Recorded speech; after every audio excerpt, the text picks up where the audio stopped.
So, in today's conversation, right, I want to tackle a pretty big subject, if that's all right with you, right? Let's talk about truth.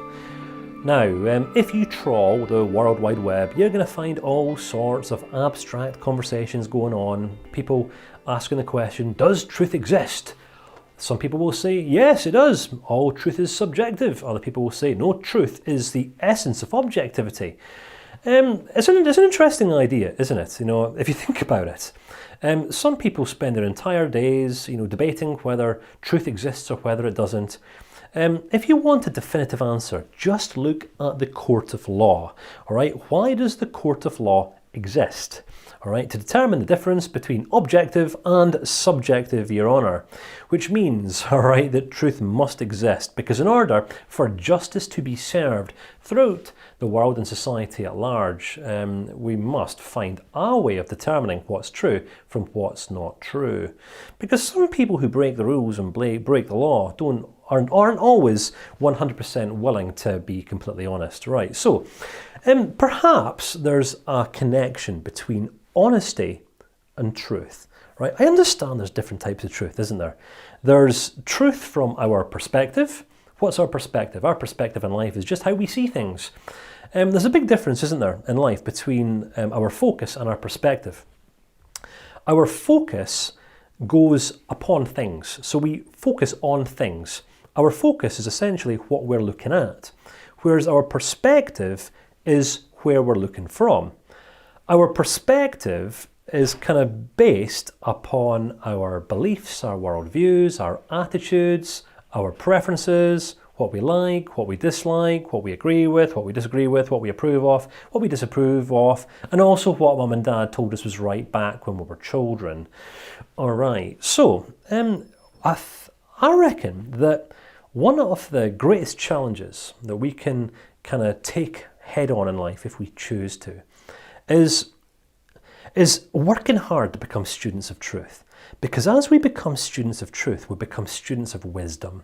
As we become students of wisdom, we become the kind of men and women that other people essentially just find value in. All right, there's not too much value to be found in people's opinions. What are opinions? Well, one of my favourite ancient philosophers, a gentleman named Plato, who lived thousands of years ago, he once said that opinion is just a medium in between knowledge and absolute ignorance. So, no, it goes without saying, I don't place too much value on opinions. What I do place value on is honesty. I do place value on integrity. I do place value on sincerity. Now, it's interesting because sometimes we can be sincere about talking of our perspective, even if our perspective might be completely deluded or completely inaccurate. It's an interesting idea. There are some people who will sincerely tell you an absolute crock of nonsense, all right? There's some whack job out there today who's literally selling t-shirts and pens and pin badges telling people sincerely that the world is flat, all right? Now most of us understand and appreciate that this was kind of something that as a human species we kind of moved beyond maybe 1,000 years ago, something like that. But today, back in modern society, yeah, some people love their opinions, right? Not sure why we've gone back to that, but regardless, all right? So our perspective is where we're looking from. Where we're looking from is essentially everything that we've learned about life up until now. We've developed an ideology and a set of beliefs about ourselves, about what we're capable of, about who we are, about who we're not, about how other people are, about what maketh a good person, about what maketh a not so good person. We've also developed ideologies and a perspective about how the world is. Think about it. Some people go through life naturally defended and guarded in their ways, don't they? Some people that can be particularly difficult to connect meaningfully with. Why? Because they're off this perspective, this mindset that the world's out to get them, that the world can't be trusted. Why? Because back when they were young, mummy never gave them enough cuddles, or daddy never gave them enough kisses, or perhaps left and cheated on mum, or something like this. And if you think about it, this is where many of today's prejudices come from. the experiences that we've had earlier on in life, right? The mind is a wonderful thing, but most people use it in a really, really limited way, all right? Our default setting, our default kind of, patterns as humans is to categorize things, right? Inside of our minds, we make generalizations, and this is where we will kind of put 2 and 2 together and come up with 974. By this, what I mean is, say for example, a person of a certain gender has a certain experience of a person of a certain gender, right, which is negative. And then they go on to have another experience with a person of this same gender that's similar. So this person now has 2 experiences from a certain person that were certain, good, bad, whatever. They then go on to make this huge generalization and say all people of this gender are good or bad or can't be trusted or something like this. Now, it seems a little bit extreme, right? But this actually happens. We naturally make generalizations inside of our mind. Listen, this is how we make sense of the world. It's how, it's how we guard ourselves. It's how we protect ourselves. And some people are naturally more guarded than others. So we then have this tendency to also distort things, right? And this is, again, a huge part of perception. Because, say, for example, you're looking through this lens in life that, all men are bad, or all women are bad, or all professionals can't be trusted, or all white-collar workers are criminals, or something like this. These are just extreme generalizations. Well, how do you think you're then going to respond to the next man or woman or white-collar worker or criminal or whatever? And these are essentially just terminologies that we use to categorize people, right? That's it. Even today, if we look at some of the younger generations who are on an identity finding out quest, all right? Some people these days are defying their own genders. They're not calling themselves male or female. Now, I used to kind of struggle with this one just a little bit, all right? Until I had a conversation with a young man in Edinburgh one day. He called himself a non-binary. It was actually the first person who I'd ever met who defined himself as a non-binary. And doing my best, my imperfect best, not to be prejudiced or biased, right? I said, right, listen, I'll be honest with you. My background is military, where, it's okay just to be a man, all right? And women, it's okay just to be a woman. I says, I don't understand this mindset. Why are people now kind of resigning their genders?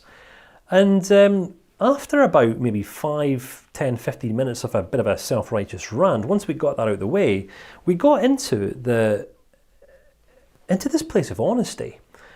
And I was just interested. I was genuinely interested in understanding this young guy, or this young Z or Za or whatever. And he said, listen, when I was young, my father used to beat at my mother. He would come back from the pub every Thursday night, Friday night, Saturday night. He was never there for me. I didn't know him as a dad. He would come back, get abusive, smash up the house, beat at my mum. And then he got angry. And he said, if that's what it means to be a man, I want no part of it. Oh my goodness. Oh my goodness. So yes, this young man was of a certain perspective, all right? But then this young man also had a backstory. And when I understood the honesty and the truth of this backstory from his perspective, guess what? I naturally became better able to understand the person. Right, now, I don't know what you're going to take from this, all right? We're just having a conversation here. These conversations can go in all sorts of abstract directions, can't they? We can sometimes become so inflexible in our thinking, can't we? We box ourselves in, we make generalizations, we categorize people, we stereotype people. And listen, I've still got to work hard not to do this. I'm sure you've got some room for improvement in this area as well, all right? But we've got to understand how the mind works, because the mind naturally works in generalizations and deletions and distortions, all right? Sometimes we conveniently forget the part that we play in our relational processes. Right? Very, very easy to identify the flaws, the imperfections in other people, in their communications as they interact with us. But it's not always so easy to remember the part that we play in the process. Sometimes those occasions when we say something that we don't mean, or we do something that's perhaps a little bit out of character, we forget about those things quite easily because we didn't mean to do those things. But when other people say and do things that perhaps they didn't mean to say or do, we find it a little bit more challenging to forget those things, because all those things build up and play a part in us developing our perspective and outlook on life because we were emotionally impacted. All right, so what I'm saying here, I'm saying that our perspective can build us up or it can tear us down. It can build people up or it can minimize people. What I also want to propose as we wrap things up is that we each have the final say in the matter.